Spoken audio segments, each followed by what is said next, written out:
1. 96.7 KCAL rocks. It is time to do the Monday thing that makes Monday better. Sports with our guy, Pep. Pep, what's going on? We try, Patrick. We try. It's Monday, but we had a lot of great sports over the weekend. And rarely does golf really grab all the headlines, right? Especially this time of the year when we got the NBA playoffs going on.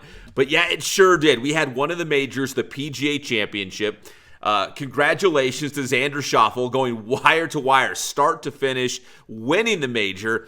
But the real headline, Patrick, going back to, I think it was Friday, it was probably the best player in the world. Well, he is number one. We're talking about Scottie Scheffler getting arrested just outside the course. And that was, there was the mug shot, there was everything, and everybody was talking about this thing. Yeah, unbelievable. It sounds like, his story is, first of all, there was a horrible accident there where a pedestrian was killed by a shuttle bus, right? Yes. So there's that going on, caused a ton of traffic getting into the place. And so Scheffler's side of the story is, hey, man, this one officer told me, hey, go up around the traffic, and then something happened with another police officer, some kind of confrontation. Do you know who I am? We don't know what happened. But he got arrested, dude. Yeah. That's crazy. Yeah, he got arrested. He they took him in. They did the mugshot, but he still got back and finished that day's round, and he finished the tournament. And obviously, it was a tragic incident that happened. And maybe it was miscommunication between an officer and him, or he didn't understand what was going on. It was early in the morning. I don't know if we'll actually ever get all the details to lead us to the truth. But when it was all said and done, he did play, and he finished. Let's see, I think it was 8th overall, so he still got like a $500,000 finishing 8th overall. Yeah, it was wild because I did hear audio from an ESPN reporter who was there, and there was it sounded like a struggle. It sounded very chaotic, where he was like, he's going, this is what the cop is telling the reporter, he's going to jail and there's nothing you can do about it. And the reporter's like, hey, I'm media, man. I'm just reporting what's going on. Yeah. Yeah, there was some cell phone video of him handcuffing him, taking him to the black and white, taking him off, to be arrested. Charges were dropped. That was the latest we heard on Sunday. Charges were dropped, but just a weird incident. And this is not just some random tournament. This is one of golf's majors. This was the PGA Championship. So it was just a crazy, crazy weekend. Right, and kind of a story of maybe him jumping on the hood or getting dragged by the car for about 10 feet and him ripping some of his uniform.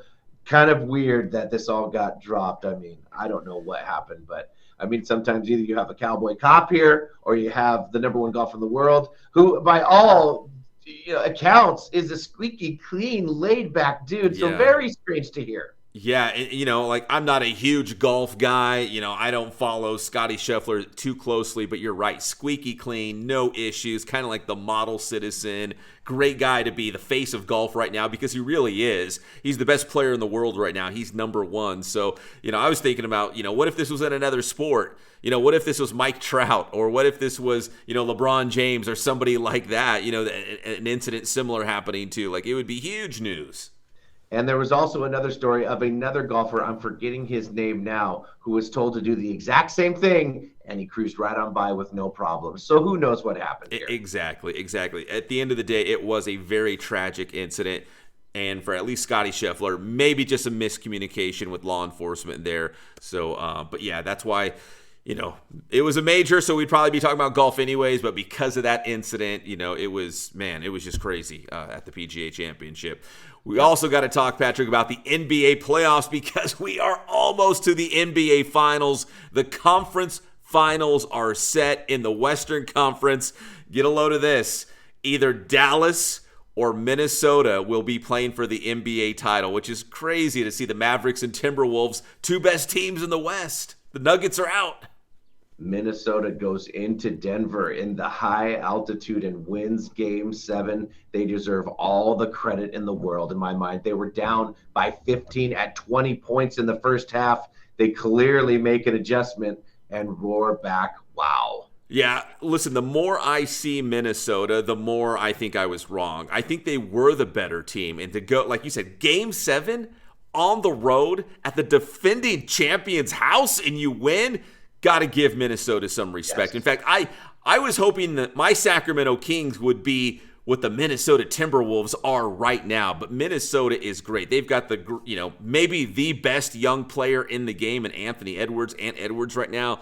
And they've got some other Karl Anthony Towns, Rudy Gobert. I didn't know Mike Conley was, running the point. So they convinced me. Like, I'm on board. Like, okay, I get it. I understand why the Timberwolves are this good now. Right, and it's pretty. One shocker was when Karl Anthony Towns says, "I've been here for 9 years." 9 years. Yeah. I mean, that just shocked me, dude. Yeah, same here. I'm like, isn't he been in the league like a year, 2 years, 3 years? Wow. Yeah, because he's been stuck up in Minnesota. Nobody follows the T-Wolves. We didn't know this. Yeah, Anthony Edwards says, "F those 9 years, man. We're going now." He's very likable. He is. And again, they haven't been relevant really since Kevin Garnett was, running around the T-Wolves. So congrats to them. So it's either going to be the Mavericks or the Timberwolves, in the NBA Finals. They'll play for the Western title. In the East, this is kind of bizarre. Not that the Boston Celtics are playing in the Eastern Finals. That we all kind of assume that, I think. But the fact that the Indiana Pacers, from out of nowhere, off the top rope, landed in the Eastern Conference Finals, I still think Boston will be the heavy favorite in this series. But the fact that the Pacers are even there kind of blows my mind still. The Pacers beat the surging Knicks in another Game 7. I'll be honest, I wasn't watching every bit of basketball, but I'm a Game 7 sucker, so I had to watch. I just love the pressure of Game 7. To me, there's no two greater words than Game 7, and the Indiana Pacers pull it off, man. They just are a sound team. Who knows what they can do? They can do some damage. Yeah, the Eastern Conference, I think we talked about this before. There was a couple teams I just assumed would be there at the end. Everyone was high on Philadelphia. Things kind of unraveled for them. Of course, Milwaukee, they made a coaching switch, brought in Doc Rivers, and you thought Milwaukee would be I thought it was going to be Milwaukee against Boston in the Eastern Conference Finals a couple weeks ago, and that didn't happen. But for the Indiana Pacers to come from out of nowhere, the Knicks were the number 2 seed, and I know they were shorthanded, but they were still the number 2 seed. So Indiana, again, like I say, from out of nowhere, in the Eastern Conference Finals, but I still think Boston will be, I think it's going to be Boston against, it's a toss-up for me between Minnesota and Dallas. Minnesota, I can't help, I don't know why, but I'm pulling for Minnesota. And I even like Luka, and I think Kyrie are very dangerous. But I do like Minnesota. I can't help it because, I guess I'm from Seattle. I know what it's like to be just dismissed. And so this is Minnesota's chance to strike. Also, very cool in the Knicks and Indiana series for Reggie Miller to be there when he beats the Knicks again. It was pretty funny. I know. In fact, I think it was Tyrese Halliburton, my former Sacramento King, who had a Reggie Miller, the choking sign picture on a sweater, and he was wearing it after Game 7, the Riverside Poly, star Reggie Miller. Yes, Riverside's own. Our own. Yes. Reggie Miller. Yeah. And finally, Patrick, a quick shout out to the Dodgers here. They salvaged a game against Cincinnati yesterday, 3-2 in extra innings. And Shohei Ohtani, for the first time in Dodger blue, with a walk-off hit for the Dodgers. It was an walk-off RBI single to beat Cincinnati. The guy does it all. It was just a matter of time for him to have that walk-off moment at Dodger Stadium, and we finally got it. Yeah, it just seems like the Dodgers are that team where they're so loaded that somebody seems to step up. And, you have some pitching, and you have somebody who, whether it's Teoscar Hernandez, the former Mariner, which for me, when you become a former Mariner, you automatically become awesome. He's already becoming way better than he was for Seattle. But nevertheless, it seems like someone is always stepping up. But even Dave Roberts making some tough decisions, man, like even having to send down Outman, sent him down to the minors because he's struggling so bad. These Dodgers, baseball's a long season. I expect some kind of slump, and at some point we'll be talking about like, oh man, will the Dodgers come to life? We'll see if they can turn it on at the right time. But they look pretty freaking tough, man. Man, freaking tough. They've got so many good players. I'm a baseball junkie. I love looking at stats and numbers. If you just go and look at all the stat leaders across Major League Baseball, like Mookie Betts and Shohei Ohtani, 2 of the top hitters in the league, batting average and hits-wise. Teoscar Hernandez, I think he's one of the leaders in RBI. Like, they're stacked, man. They are so good. If they could just get enough pitching, they're going to be unstoppable.